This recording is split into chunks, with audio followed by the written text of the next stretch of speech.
Hoy, ¿cuál es el futuro de las comunicaciones? También, ¿cómo se adapta nuestro organismo para sobrevivir sin agua? Además, los asesinatos y atentados más ridículos que han existido. Finalmente, casos de vampiros difíciles de creer. Difícil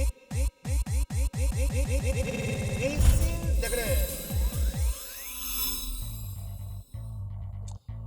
Leer el periódico es una actividad que cada día está más en desuso. Esto gracias a las nuevas tecnologías. Pero estas formas tan modernas de acceder a la información y comunicarse en unos pocos años también habrán pasado de moda. Y quien piense que tal vez no le toque ver estos avances, déjeme decirle que para el año 2020, es decir, en tan solo 7 años, estos nuevos inventos estarán a nuestro alcance. Así que conozcamos cómo serán las comunicaciones del futuro. Sin lugar a dudas, serán difíciles de creer.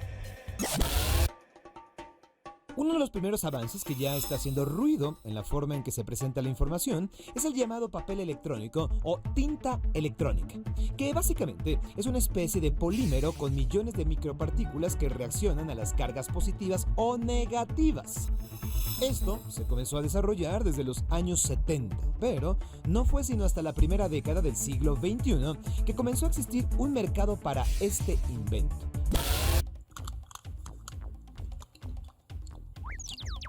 En México se tiran cada año más de 100,000 toneladas de basura electrónica. Y una parte sustancial de toda esta basura son los cargadores y baterías. Este es sin duda uno de los mayores retos de las comunicaciones del futuro: proteger la ecología. Una excelente respuesta a este problema de basura electrónica es el uso de la energía solar, ya que no tendríamos que estar comprando cargadores de repuesto al ritmo que lo hacemos hoy día. Sin embargo, estudios de nuestro consumo de electrónicos advierten que para el año 2020, solo el 20% de la energía que utilizamos será renovable, y eso en los países industrializados. Por otra parte, las telecomunicaciones holográficas en 3D son también una realidad. Casi de la misma manera como se ve en la película de la Guerra de las Galaxias, ¿se acuerdan? Otro avance en el que se encuentran trabajando las compañías de teléfonos inteligentes es su capacidad. Si en la actualidad uno de estos aparatos tiene de base unos 16 GB de memoria, para el 2020 el estándar será 1 terabyte, es decir, 1000 GB. Con esta capacidad de almacenamiento, uno pensaría que nunca será capaz de terminársela, pero hace apenas 10 años creíamos lo mismo con 1 GB. La Internet ha sido una de las revoluciones más impactantes en nuestra forma de comunicarnos y vivir día a día. Simplemente veamos cómo ha crecido el número de usuarios. Por ejemplo, en el año 2000 existían en todo el mundo 394 millones de usuarios conectados. Para el año 2010 esta cifra subió a 2,000 millones. Y para el 2020 se espera que casi el 80% de la población se conecte.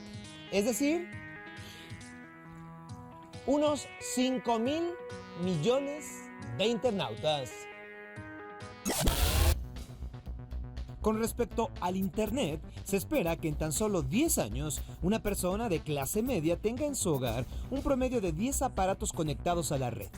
Por ello, es que para entonces la Internet estará disponible en cualquier lugar, en cualquier momento y en cualquier aparato, lo que representa que será 44 veces más grande de lo que es hoy. Por lo que las barreras entre el mundo virtual y el mundo real serán cada vez más delgadas. Al menos el 50% de las personas que trabajan tienen una cuenta en por lo menos una red social. Por esta razón es que el correo electrónico podría dejar de ser utilizado, ya que hoy por hoy se usan más estas redes sociales que el mismo email. Estos cambios tecnológicos y de contenidos en nuestra forma de comunicarnos también traerán nuevos conflictos que aún no podemos anticipar. Lo único cierto es que la forma de interrelacionarnos en el futuro próximo será difícil de creer.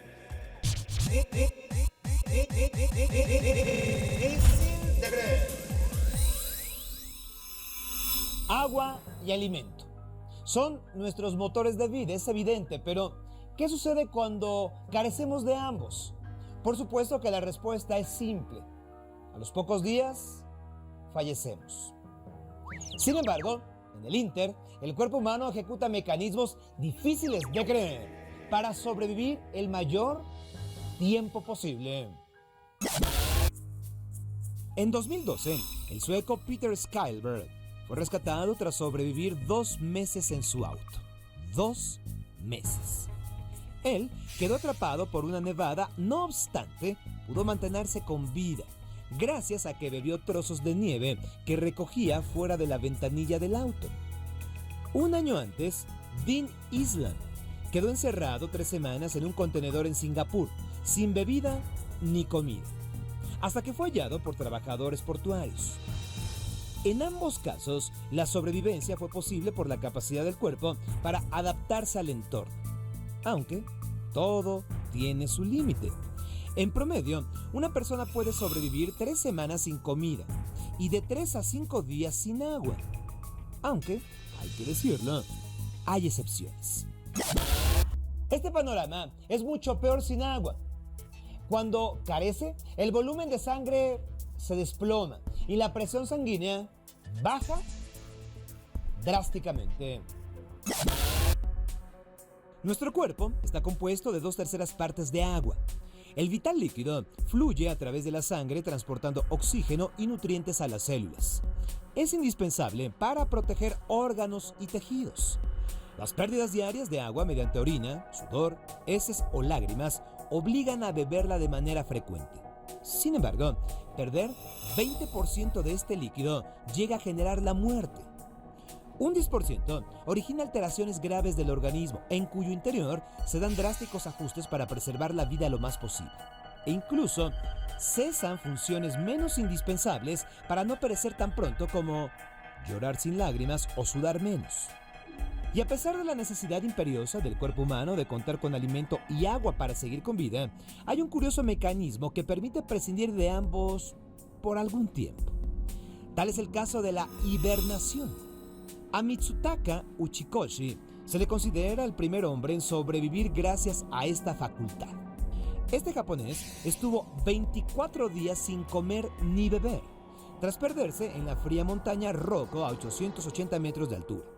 Cuando lo hallaron, casi no tenía pulso. Sus órganos estaban maltrechos y su temperatura corporal era de 22 grados Celsius.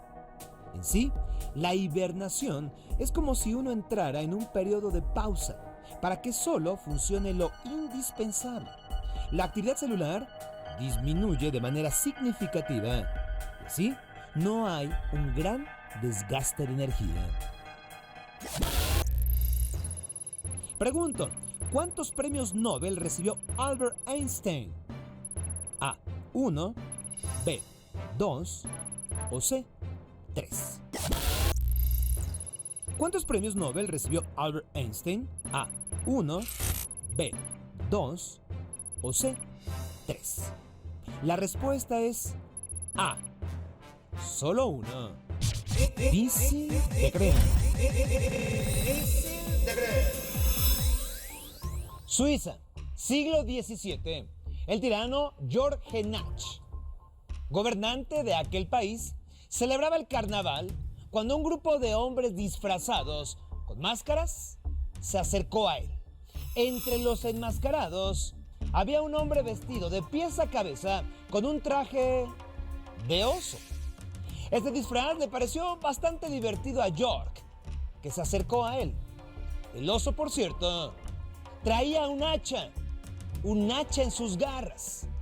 De repente, cuando George se descuidó, el hombre dentro del traje de oso lo atacó con el arma, matando al gobernante.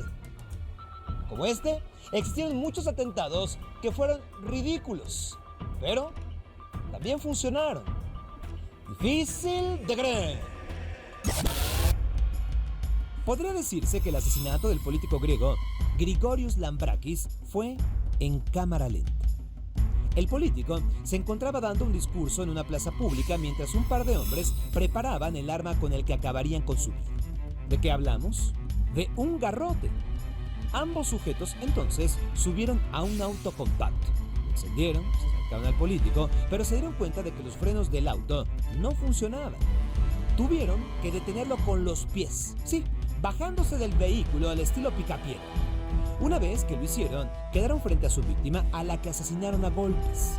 Sin embargo, no fueron suficientemente rápidos como para escapar de nuevo en su inservible auto y fueron detenidos en ese momento. Otro político fue asesinado, aunque no de la forma planeada por los conspiradores. Les cuento. Se trató del español Luis Carrero Blanco, que hubiera sido presidente de España de no haberse encontrado con la muerte. Los asesinos, miembros del grupo terrorista ETA, habían planeado enterrar una bomba en la calle que era la ruta habitual del político. Por supuesto, el plan era bastante complicado. Y sí, ridículo. Para empezar, los asesinos decidieron cavar el túnel bajo la calle con sus propias manos, pero sin conocimiento de ingeniería. La labor se volvió un desastre. Entre otras complicaciones, descubrieron que las herramientas que utilizaban eran inservibles. Uno de los conspiradores dejó de construir porque se dio cuenta de que tenía claustrofobia, es decir, temor a los espacios cerrados. Y para empeorar las cosas, provocaron fugas de gas y de agua. Incluso el túnel colapsó y tuvieron que empezar de nuevo. La construcción del túnel duró un año, pero al fin lograron colocar los explosivos. Sin embargo, la cantidad fue demasiada, tanta que una vez que el auto de Carrero Blanco pasó sobre la carga, la explosión aventó al vehículo a una altura de 30 metros en el aire, provocando que saltara sobre un edificio y cayera sobre su techo atrás de una iglesia. En otro ridículo caso, el atentado para acabar con el líder nazi, Reinhard Heydrich, un conjunto de errores y acciones sin sentido. Los encargados de llevar a cabo el plan eran dos soldados, de apellidos Kubik y Gapsik, quienes se apostaron en un camino rural en el que pasaría el nazi. Kubik y Gapsik armaron una metralleta y en cuanto vieron el auto de su objetivo, dispararon, o por lo menos lo intentaron. La metralleta estaba atorada por culpa de comida de conejo. Sí, la habían guardado en un saco lleno de hierbas para un conejo de su propiedad y esto había atorado el arma. El auto del nazi Heydrich se detuvo al ver a los soldados, pero en lugar de escapar a toda velocidad, Heydrich sacó su pistola para acabar con los conspiradores. Pero el arma, su propia arma, estaba vacía.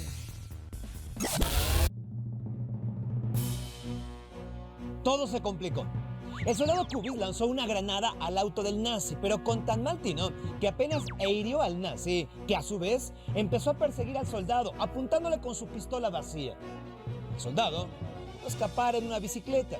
Entonces, el nazi Heydrich persiguió al otro soldado, Gapsik, que recordó que traía una pistola con la que hirió al objetivo en la pierna.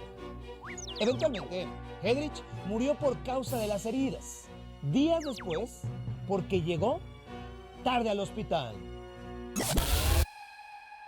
Ahora, conozcamos otros atentados ridículos pero que fallaron. Por ejemplo, el emperador romano Nerón deseaba matar a su madre Agripina, por lo que instaló un mecanismo en su cama que haría que en cuanto ella se acostara, el techo de la habitación le cayera encima. Sin embargo, Nerón no contaba con que antes de acostarse, Agripina ordenaba a un esclavo que se acostara en su cama para calentar el colchón. Así, el desafortunado esclavo fue la víctima del techo caído. Pero si hay alguien que ha sobrevivido a los atentados más ridículos, es el gobernante cubano Fidel Castro. Se calcula que han intentado matarlo más de 600 veces, o más o menos una vez al mes durante 50 años.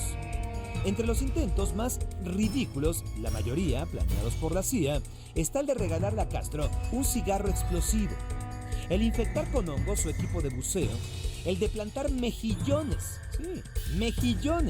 explosivos cerca de donde solía nadar y darle una pluma fuente con una pequeña aguja hipodérmica llena de veneno.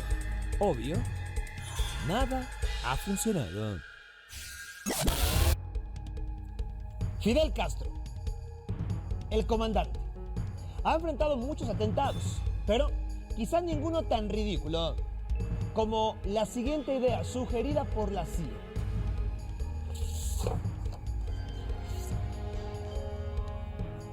Cortarle la barba con la intención de hacerlo ver ridículo, que se deprimiera y bueno, que eventualmente cediera su poder. Bastante ridículo, ¿no? Y difícil de creer. ¿Ustedes piensan que son lentos? Bueno, les digo que el sistema nervioso humano envía mensajes a una velocidad de 99 metros por segundo. Difícil de creer.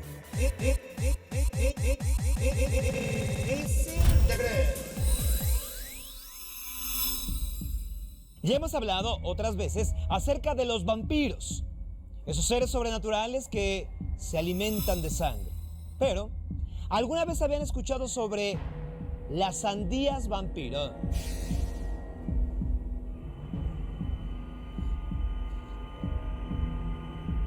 Al parecer, los gitanos de la zona de los Balcanes, de donde viene la mayoría de las leyendas de vampiros, tenían la creencia de que algunas frutas, como las sandías, podían transformarse en vampiros si se les dejaba a la intemperie bajo la luna llena. Cuando una de estas frutas iniciaba su transformación, una gota de sangre aparecía sobre su cáscara. Entonces, se comenzaba a agitar haciendo ruidos bastante extraños. Después, las frutas salían rodando por la noche a causarle daño a los seres humanos. Esta es solo una de las muchas leyendas difíciles de creer que existen sobre vampiros. Las leyendas más populares de vampiros que conocemos son las que se transmitieron de Europa del Este alrededor del siglo XVIII. Sin embargo, existen relatos de este tipo de seres desde muchos siglos atrás. Los persas fue uno de los primeros pueblos en contar historias sobre demonios que se bebían la sangre de las personas y se han encontrado pedazos de cerámica con dibujos al respecto. Por su parte, en Babilonia creían en la existencia de Lilitu, repito, Lilitu, un demonio que se alimentaba con la sangre de los bebés. Más tarde, los judíos retoman este mito cambiándole el nombre a Lilith, describiéndola como la primera mujer de Adán, mucho antes de Eva. Según esta leyenda, Lilith abandonó el jardín del Edén porque no quería ser sumisa a Adán. Luego, tomó residencia en una cueva en las costas del Mar Rojo, donde hasta estos días se encuentra según la leyenda. Allí, tomó a los demonios como sus amantes y concibió varios hijos demonios. Pero unos ángeles se presentaron ante ella y la amenazaron que si no regresaba al Edén como la pareja de Adán, matarían a cientos de sus hijos cada día hasta que volviera. Cuando ella se rehusó y los ángeles cumplieron su amenaza, Lilith juró vengarse matando a los hijos de Adán. Por eso, a Lilith muchas veces se le considera la madre de los demonios, la primera bruja o el primer vampiro. En algunos lugares de Europa se han excavado tumbas donde se encuentran los restos de personas a cuyos cráneos se han arrancado los colmillos y les han ensartado un ladrillo en la boca. Este extraño ritual es lo que solía hacer la gente para evitar que un vampiro regresara a la vida y entonces mordiera a más personas. Fuera del continente europeo, también existen leyendas sobre seres similares a los vampiros. En África, le llegaron a temer al Sasabonsa, repito, Sasabonsa, un ser con dientes de acero que se cuelga de los árboles para atacar a sus víctimas desprevenidas. También está el Atse, un ser capaz de cambiar de forma entre humano y luciérnaga, que atacaba a los niños y les chupaba la sangre. Por su parte, en el continente asiático también tienen seres parecidos a los vampiros, como el llamado Pret, que es el fantasma de una persona que murió antes de tiempo y por las noches reanima cuerpos para atacar a los humanos. También existe el Mandurugu, repito, Mandurugu, que es un ser que tiene el aspecto de una bella mujer joven por el día y por las noches le salen alas y una larga lengua con la que le chupa la sangre a las personas. Y en China tienen el mito del Jiangxi, que son cadáveres reanimados. Matan a personas absorbiendo su energía vital. Existen muchas leyendas diferentes sobre cómo alguien se convierte en vampiro. Desde la clásica mordida de uno de estos seres o el renegar de la iglesia, hasta cosas más simples, como el que un gato salte sobre un cadáver. Ya con eso se corría el riesgo de que el difunto se transformara en vampiro. Así como existe una gran variedad de métodos para crear vampiros, también hay diversos métodos para matarlos. El método más común es clavarles una estaca de madera. Sin embargo, no siempre debía ser en el corazón. En algunos lugares de Rusia, por ejemplo, preferían clavarla en la boca, mientras que en Serbia el mejor método era atravesando el estómago. En Alemania, tomaban medidas más drásticas y decapitaban la cabeza para después enterrarla a los pies del cadáver. Otro método para evitar que los vampiros salieran de sus tumbas era clavar sus ropas al suelo o arrancarles el corazón.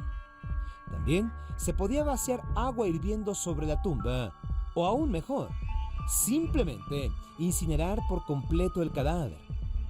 En Rumania, uno de los métodos más elaborados era desmembrar el cadáver, quemar las piezas, mezclarlas con agua, luego dárselos a beber a los miembros de la familia del difunto a manera de cura contra otro caso de vampirismo. Existen teorías de que varias enfermedades reales pueden haber inspirado el mito de los vampiros. Una de ellas es la rabia. Esta enfermedad puede causarte hipersensibilidad que te haga sentir incómodo hacia cosas como el olor a ajo o a la luz del sol. También afecta zonas del cerebro que podrían ocasionar trastornos del sueño, volviéndote una persona nocturna. Y por si fuera poco, la enfermedad puede ser transmitida por los murciélagos, que son animales bastante relacionados con el vampirismo. Difícil de creer. Soy Sergio Sepúlveda. Hasta la próxima.